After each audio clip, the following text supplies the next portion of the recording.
Waking up to a whole lot of cloud cover this Friday morning. We have all the details coming up in your Aggie Land Carpet One forecast. I'm meteorologist Natalie Ferrari. Another cool start to the day. However, temperatures didn't fall as quickly as they were anticipated to do so. We actually only made it into the upper 50s here in Bryan-College Station, as well as down through Brenham.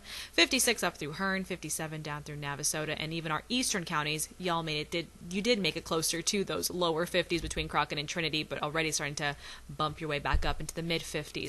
Here's a big story, though, this morning. We actually have a weak disturbance sweeping on through the Lone Star State, which increased that cloud cover, but it also had a couple of spotty early morning showers pop on up. At very best, it was light rain to some light sprinkles, and that does continue to drift its way from west towards the east. So just don't be surprised if you find yourself turning on the windshield wipers this morning or needing the umbrella at some point. We're only going to call it about a 10% chance for additional spotty showers to roll on through. Otherwise, keeping some mostly cloudy skies and highs aiming for the lower 60s. Now, I say they're aiming for the lower 60s because we do have a bit of a factor to take into consideration, and it will be that cloud cover.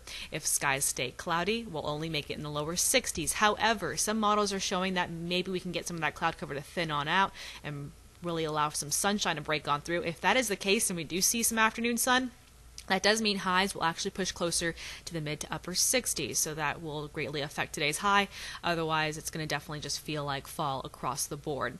Now, going into tonight and tomorrow morning, it's going to be a chilly one. A whole lot of us waking up close to the mid to upper 40s, and this model says we're going to get close to the upper 60s for that afternoon high. I just don't buy it. It's likely not going to happen, mainly because we're going to have a lot of cloud cover build on in from the west, and that's going to really thicken up the skies across the Brazos Valley, keeping temperatures likely in the lower 60s for that daytime high tomorrow. The big story, if anything, that moisture that does roll on through will actually bring a 20% chance again for some spotty light rain to maybe some light drizzle. So that's going to be the main thing to take into consideration for those heading out to Kyle Field. After highs make it into the 60s, close to the lower 60s tomorrow, game time will likely be stuck in those 50s, close to the mid 50s all throughout the game, and you may find a few droplets here and there throughout the game as well.